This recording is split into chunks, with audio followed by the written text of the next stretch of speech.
Okay, welcome to In Phase, In Tune with Autism, the podcast. I am your host, Eileen Email, and this is the third time that I've recorded this podcast.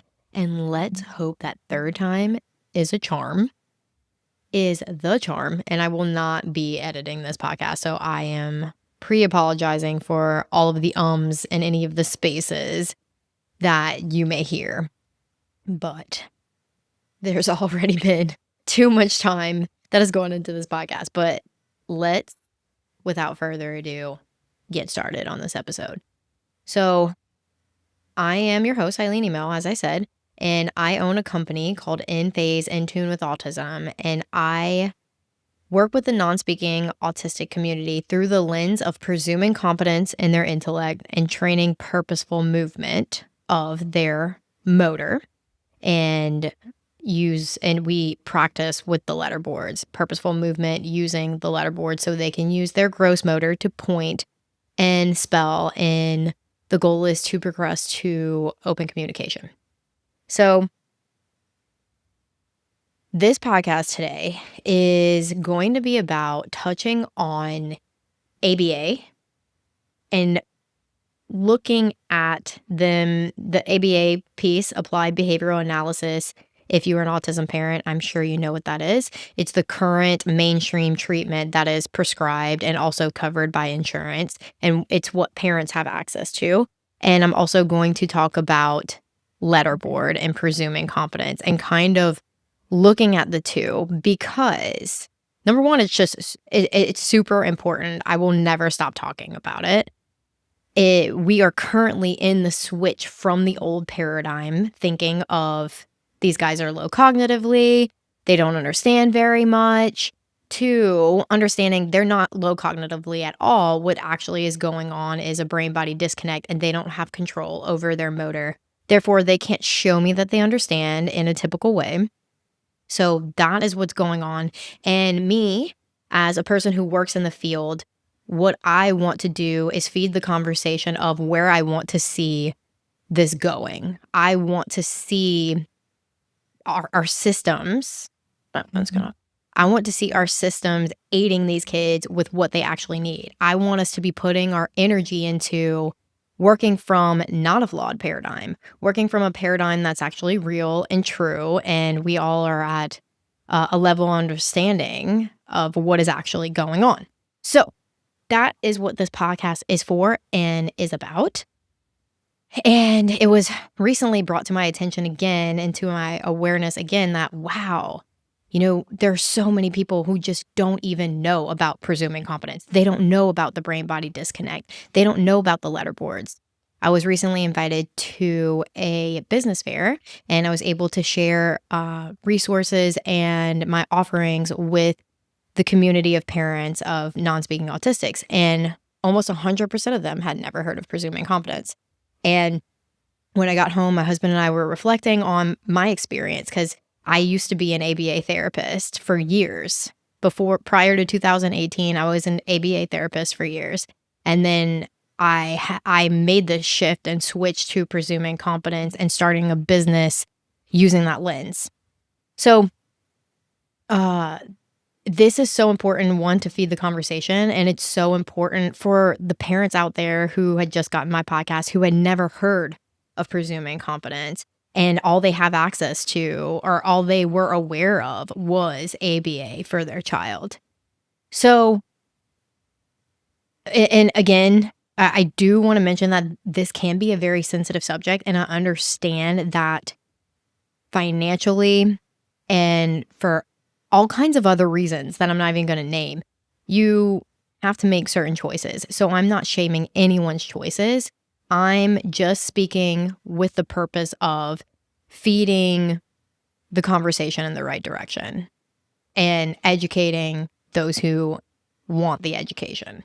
So I'm going to look at ABA and letterboard from a few different points of view. So and kind of compare them on a few different elements. So from the lens that you're looking through. When I was an ABA therapist, the lens that I looked through had nothing to do with understanding the brain-body disconnect. I was not aware of a faulty motor system.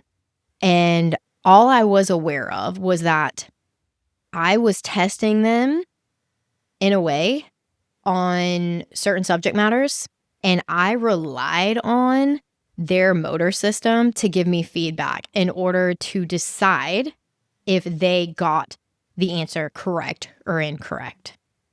And so that is one piece. And it had nothing to do with presuming competence. I'd never heard of that. And my point of view was that they were low cognitively.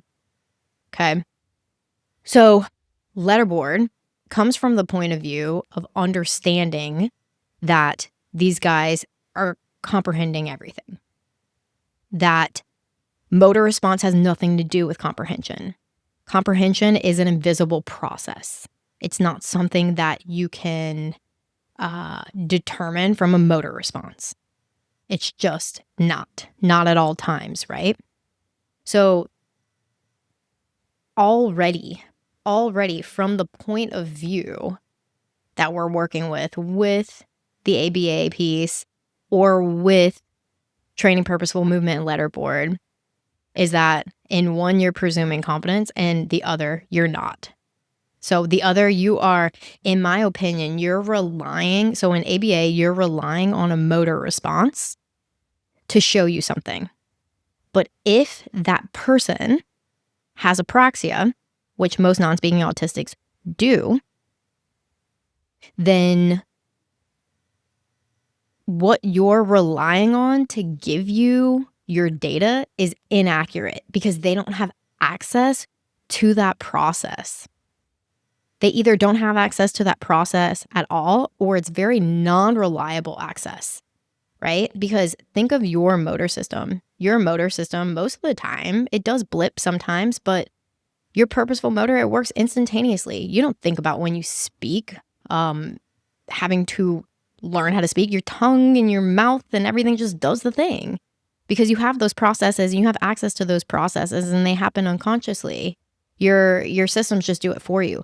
They don't have that. So if I'm autistic and I'm apraxic and I'm needing to choose the right answer, but I don't have the process to initiate the correct movement, and if I don't have the proprioception to feel where my body is in space, and if that person doesn't know how to prompt my awareness for me to even be with them, my focus might be on the lawnmower outside or the conversation people are having next door, because none of my sensory processes are integrated, right? So that's just one little like background thing coming from a former ABA therapist and now a letterboard practitioner. So with letterboard, you're already coming into the game with, all right, I understand that you don't have access to your purposeful motor response in a lot of cases. And that's what I'm here to help you with. That's what I'm here to help you gain access to those skills, to build those skills. I'm here to help you lay those foundations in your brain and put them in your body, right? You're already coming from that point of truth. So what I want to say too is just in my own experience, when I was working as an ABA therapist, I would have never said this at the time because I didn't have the scope of experience yet. But comparing it to what I'm doing now, it was like I was in ABA, I was following the map that they gave me, but there was like no destination and there was no real connection. It was like, you do these things just because, and this is why you need to do them, right? And then with letterboard, it's like,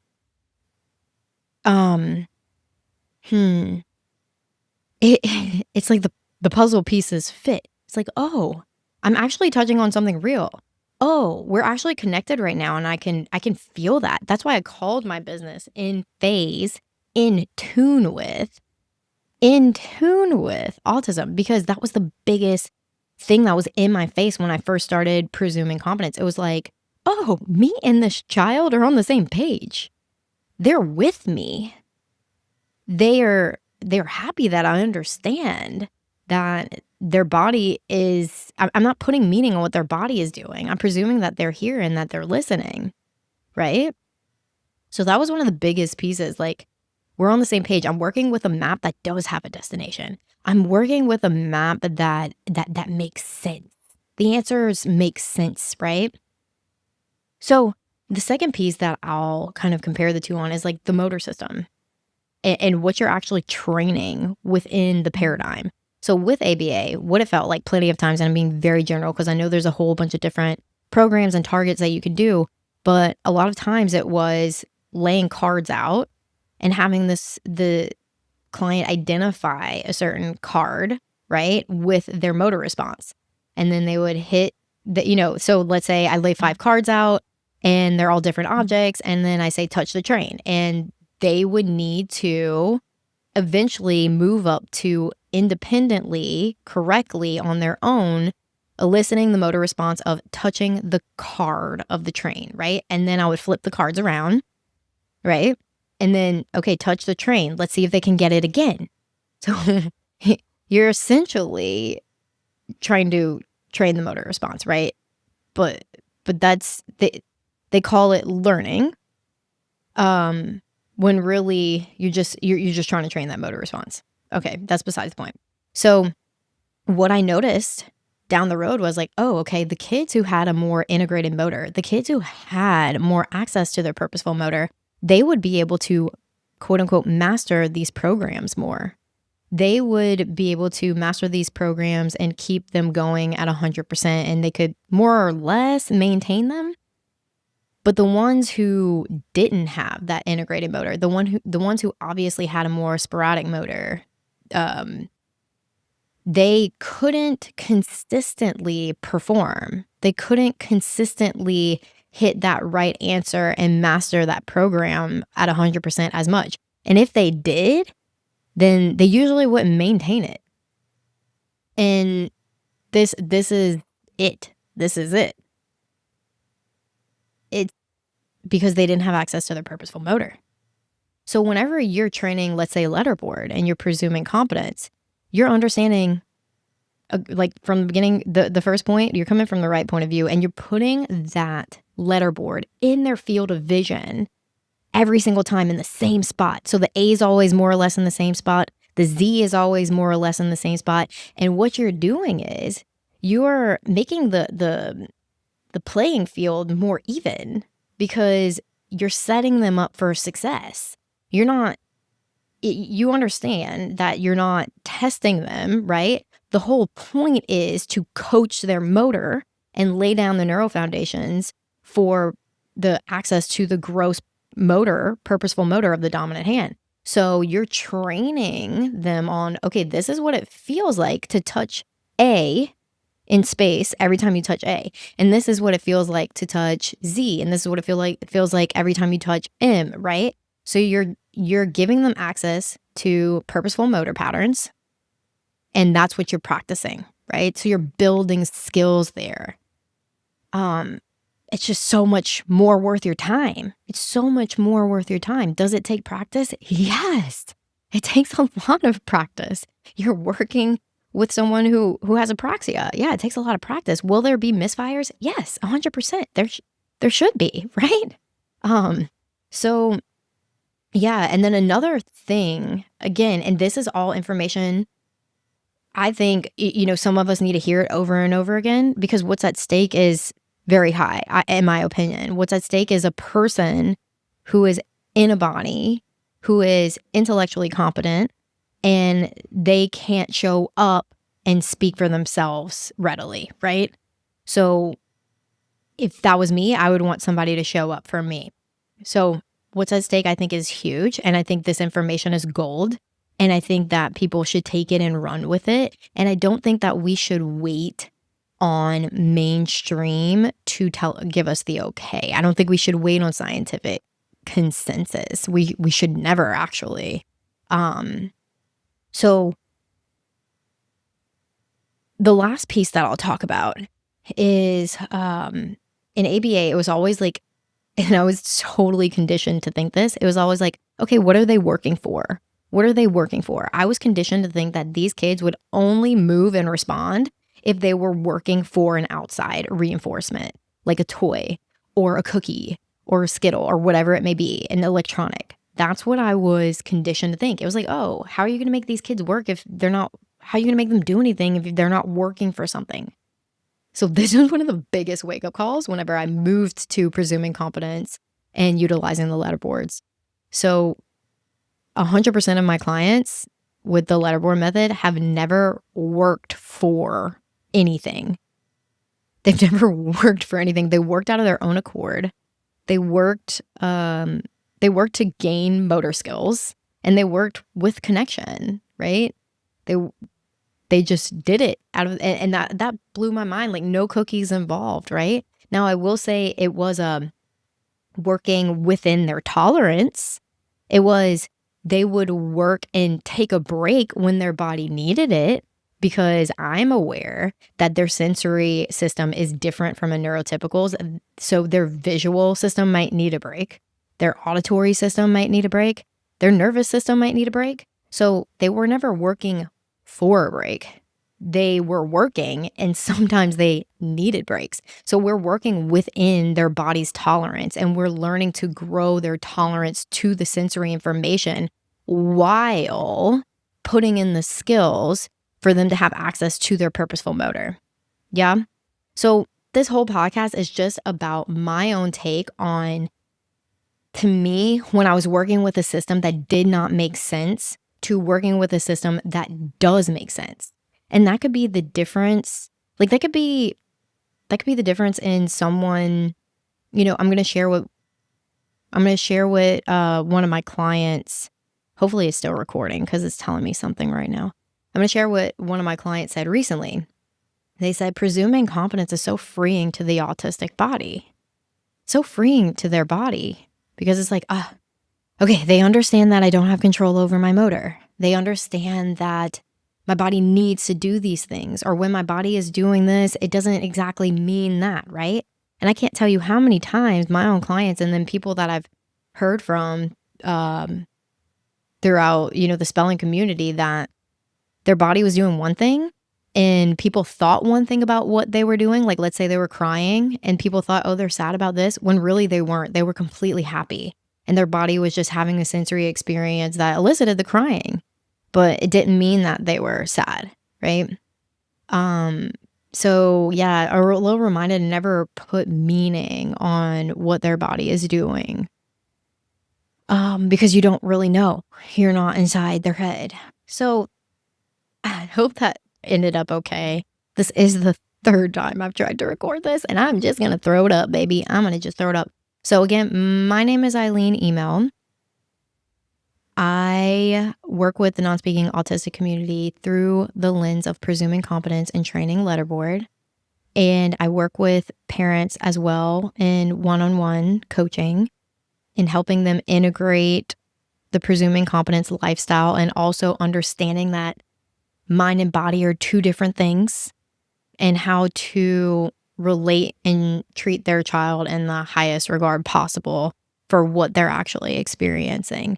So I will link all my stuff down below, and I hope you enjoyed. And if you have any questions about what I call the new paradigm thinking, you can reach out. And you guys have a good one. Let's hope that this recorded.